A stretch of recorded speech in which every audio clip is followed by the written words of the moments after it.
तो स्वतंत्रता आंदोलन में कांग्रेस वाले देश को आजाद कराने की बात कर रहे थे और जनसंघ वाले, हिंदू महासभा वाले और राष्ट्रीय स्वयंसेवक संघ जो है अंग्रेजों की दलाली कर रहे थे। हम अमित शाह के खिलाफ बोले, सरदार पटेल के पीछे कहां छुपते हो? अमित शाह जी 1960 तक सरदार पटेल साहब को जिंदा रखे हुए थे, उन्होंने बाकायदा बयान दिया। ऐसे लोगों की ऐसी व्हाट्सएप यूनिवर्सिटी के संसद में बोला था।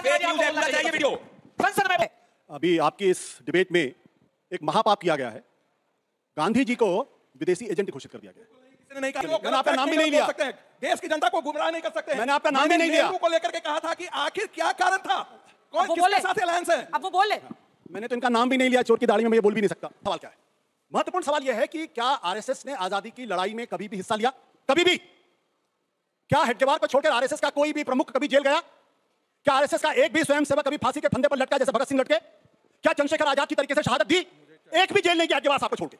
नमस्कार दोस्तों, आप सभी लोगों को स्वतंत्रता दिवस की हार्दिक शुभकामनाएं। दोस्तों वीडियो बहुत ही मजेदार होने वाला है, क्योंकि आज आप देखने वाले हैं कांग्रेस के प्रवक्ता सुरेंद्र राजपूत बड़े दिन बाद जब टीवी पर आए तो आते ही संघीय प्रवक्ताओं की बैंड बजाकर रख देते हैं। दोस्तों जैसा कि आप लोग जानते हैं कि 15 अगस्त से पहले 14 अगस्त को विभाजन विविधता दिवस भाजपा की सरकार ने घोषित किया था। इसी मुद्दे पर आज की डिबेट हो रही थी, जिसमें सुरेंद्र राजपूत ने भाजपा के प्रवक्ता प्रदीप भंडारी की कचप धुलाई करते हैं और वहीं डिबेट में भाजपा के चाटुकार संगीत रागी जो महात्मा गांधी और कांग्रेस को लेकर अपना व्हाट्सएप वाला ज्ञान पेले जा रहा था, जिस पर पत्रकार आशुतोष ने संगीत रागी को डिबेट में बेइज्जत करके रख देते हैं। वीडियो बहुत ही मजेदार होने वाला है, तो बने रहिए इस मजेदार वीडियो में अंत तक। पिक्चर चालू करो बे। कांग्रेस पार्टी जो है वो इस देश के पार्टीशन के लिए जिम्मेदार है और मैं सिर्फ फैक्ट्स कोट करूंगा।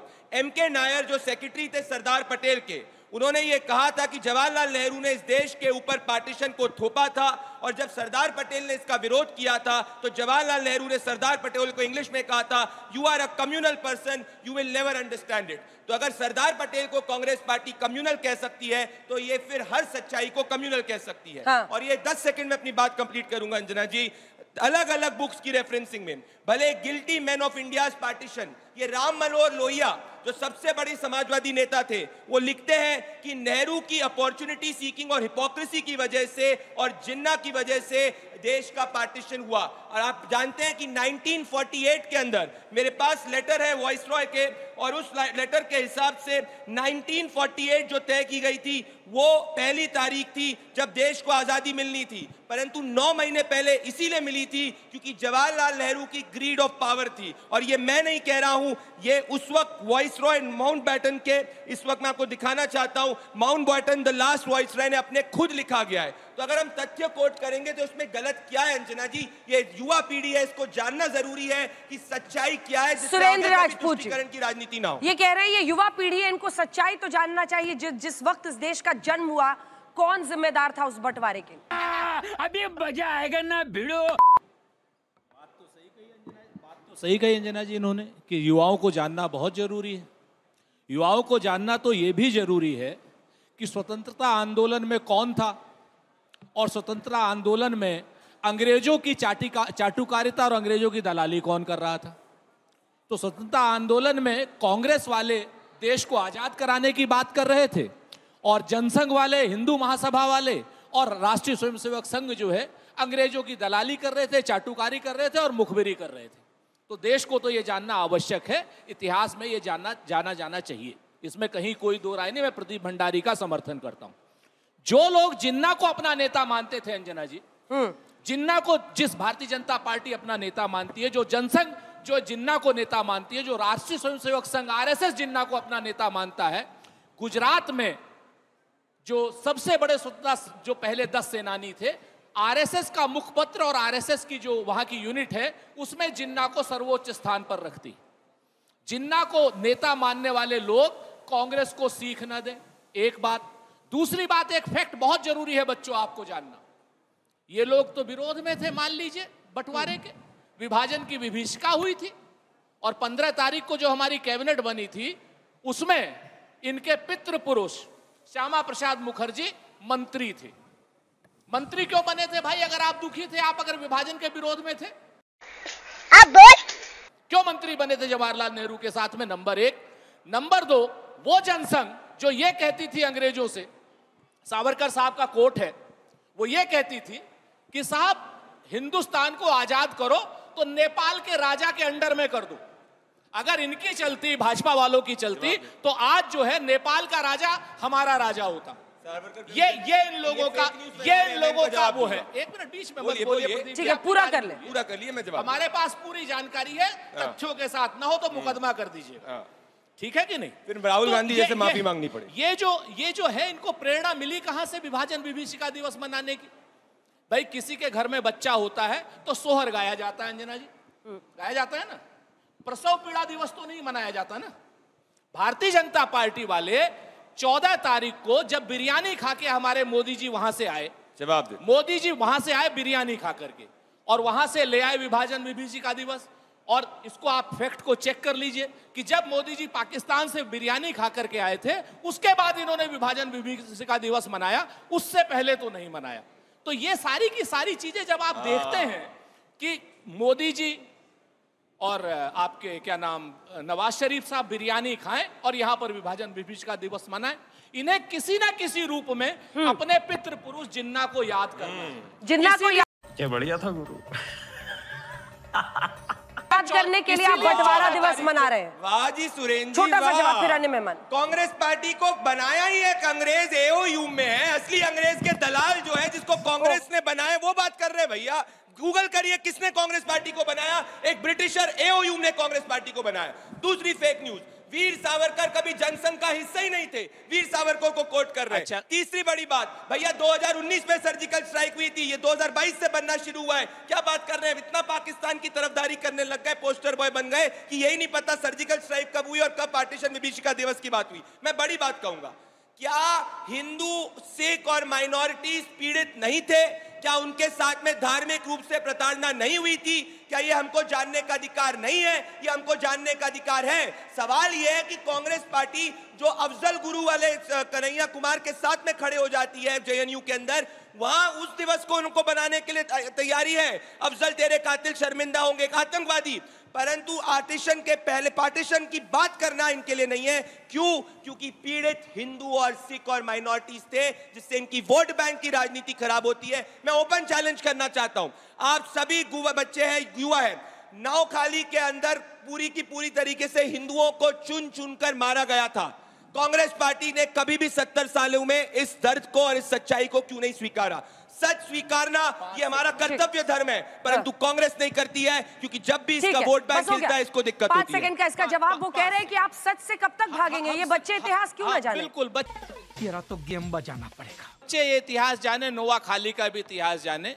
जब वहां हिंदू मुसलमान दंगे हो रहे थे बच्चों, तो महात्मा गांधी वहां पर दंगे शांत कराने जा रहे थे। ना सावरकर गए, ना श्यामा प्रसाद मुखर्जी गए, ना बलराज मधोक गए, अटल जी की तो गिनती नहीं थी, और ना क्या नाम दीनदयाल उपाध्याय गए।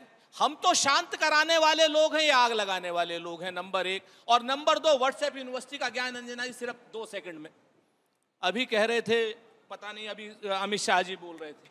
अरे वो अमित शाह जी बोले, सूप बोले तो बोले, क्या बोले, छन्ना जिस 72 छेद, जो सरदार पटेल को 1960 तक जिंदा रखते हो, उनका आप इतिहास ज्ञान क्या करेंगे? भैया सरदार पटेल को आप लोगों ने प्रधानमंत्री नहीं बनने दिया। आज के सरदार पटेल का सबसे बड़ा स्टैचू हम बनाए, जिसका विरोध आपने किया। क्या बात कर रहे हैं? हमें तो डांट देंगे। सरदार पटेल मेरे खिलाफ जो बोलना है बोलिए, मेरी पार्टी के खिलाफ बोलना है, सरदार पटेल के खिलाफ ना बोले। चूतिया नहीं लग रहा है, चटक चूतिया लग रहा है।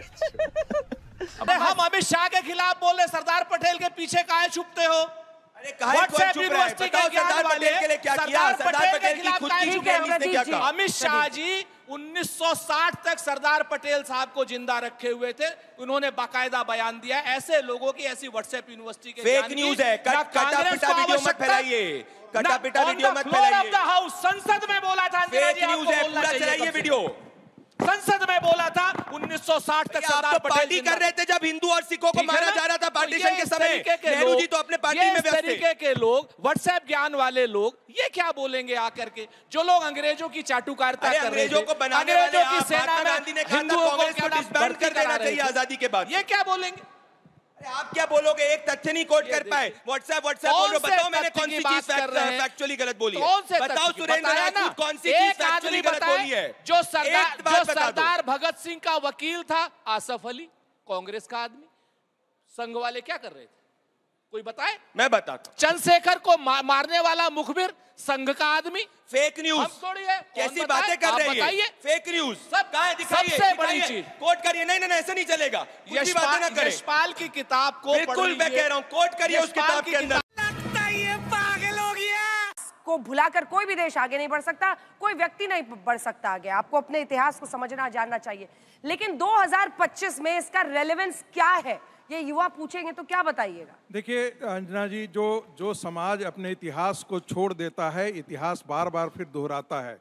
ये मत भूलिए कि मुस्लिम तुष्टीकरण वो चीज थी, और ये मैं पंडित जवाहरलाल नेहरू को ही कोट कर रहा हूँ। वॉल्यूम 10 इंडियन मुस्लिम्स है, जो सिप्रा पब्लिकेशन से पब्लिश हुआ है, जिसमें नेहरू खुद गांधी जी को पत्र लिख करके कह रहे हैं कि जिन्ना का डिमांड जो है वो सुरसा की तरह बढ़ रहा है। एक डिमांड मानते हैं, फिर दूसरा रखता है, फिर तीसरा रखता है, और हम मानते ही जा रहे हैं। मुस्लिम तुष्टीकरण के कारण इस देश का विभाजन हुआ, और मुस्लिम तुष्टीकरण को फिर से विभाजन के बावजूद भी कांग्रेस पार्टी ने जिंदा रखा इस देश में। इसलिए आज की पीढ़ी को यह जानना आवश्यक है कि मुस्लिम तुष्टीकरण कितना खतरनाक है।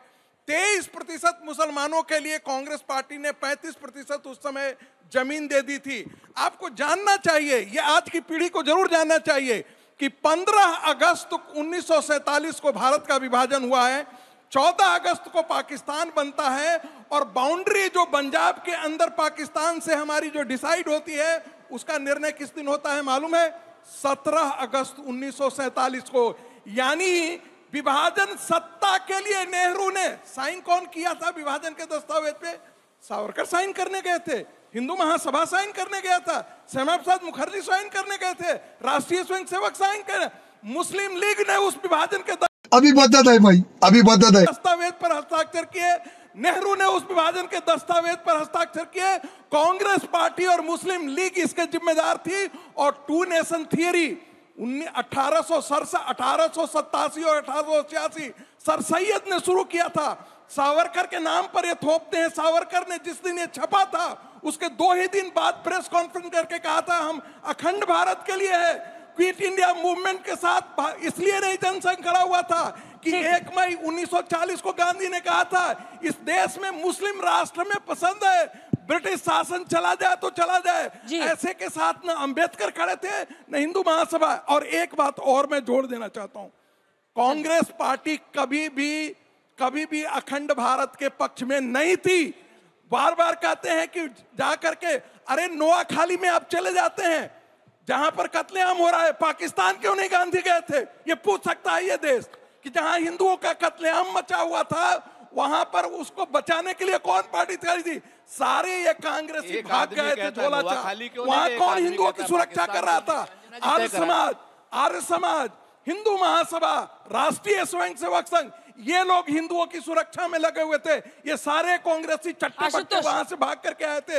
रुक, तेरे को बताते थे उस समय बातें कर रहे थे। आशुतोष जी, अब जो तमाम सवाल वो खड़े कर रहे हैं, अगर आप उस पर जवाब देना चाहे तो वो दे। लेकिन अगर विभाजन विभीषिका दिवस यानी आम भाषा में जनता के लिए बताएं तो बंटवारे का जो दर्द है इस देश का, उसके लिए एक दिन अलग से रखा गया है कि बच्चे समझे, तो उसमें क्या गलत है? लेकिन बीजेपी कांग्रेस पार्टी को सीधा इसके लिए जिम्मेदार ठहरा रही है। अभी आपकी इस डिबेट में एक महापाप किया गया है। गांधी जी को विदेशी एजेंट घोषित कर दिया गया है। किसी ने नहीं कहा है, गलत बात मत बोलिए। आपको बीच में नहीं बोला, गलत बात मत बोलिए। मैंने आपका नाम भी नहीं लिया। देश की जनता को गुमराह नहीं कर सकते हैं। मैंने आपका नाम भी नहीं लिया। नेहरू को लेकर के कहा था कि आखिर क्या कारण था, कौन किसके साथ अलायंस है? अब वो बोल ले। मैंने तो इनका नाम भी नहीं लिया। चोर की दाढ़ी में मैं ये बोल भी नहीं सकता।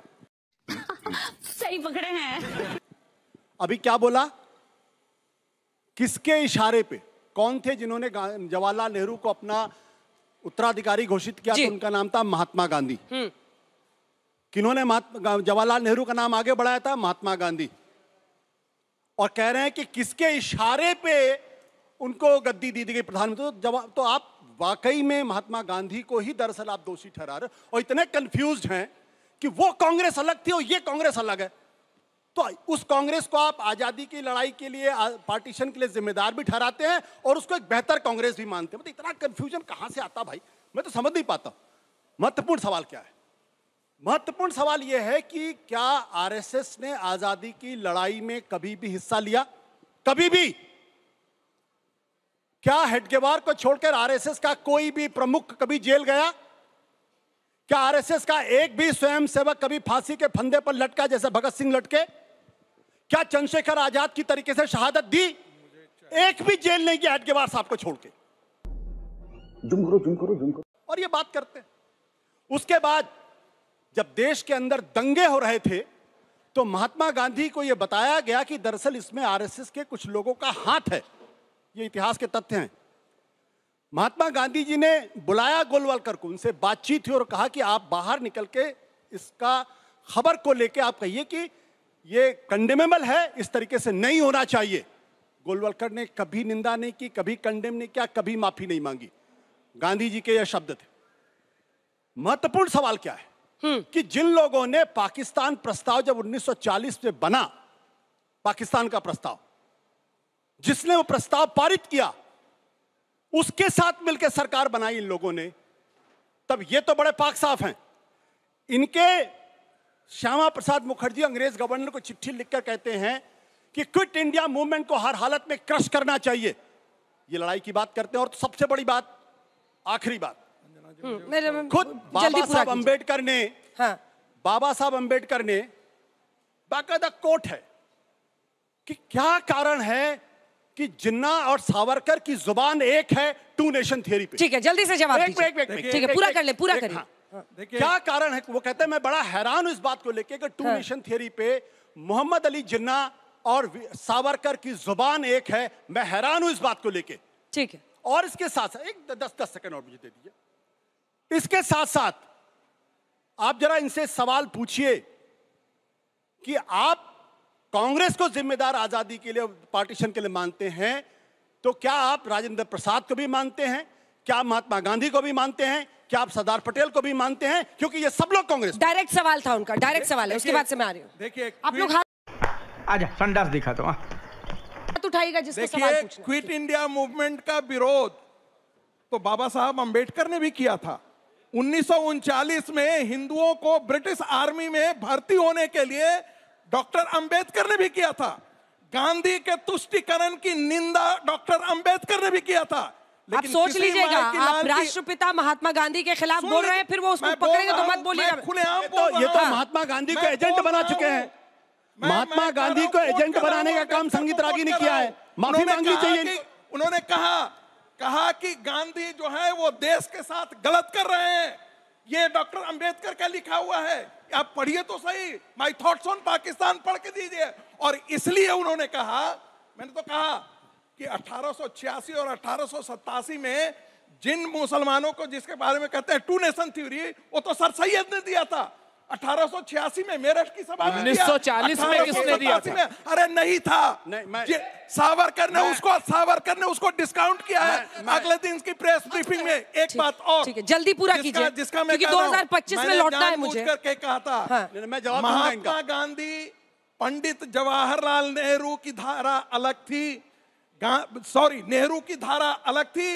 सरदार पटेल, डॉक्टर राजेंद्र प्रसाद, बाकी और सारे जो जेबी कृपलानी, उनकी धारा बिल्कुल अलग थी। अंजना जी हमारे घर में झांका करते थे रोज के रोज, अपना काम कुछ नहीं करते। दोनों के अंदर छोटा सा एक अंतिम बात, राष्ट्रीय स्वयंसेवक संघ के कार्यकर्ताओं ने आजादी की आंदोलन में भाग लिया। राष्ट्रीय स्वयंसेवक संघ एज ए संगठन भाग नहीं लिया।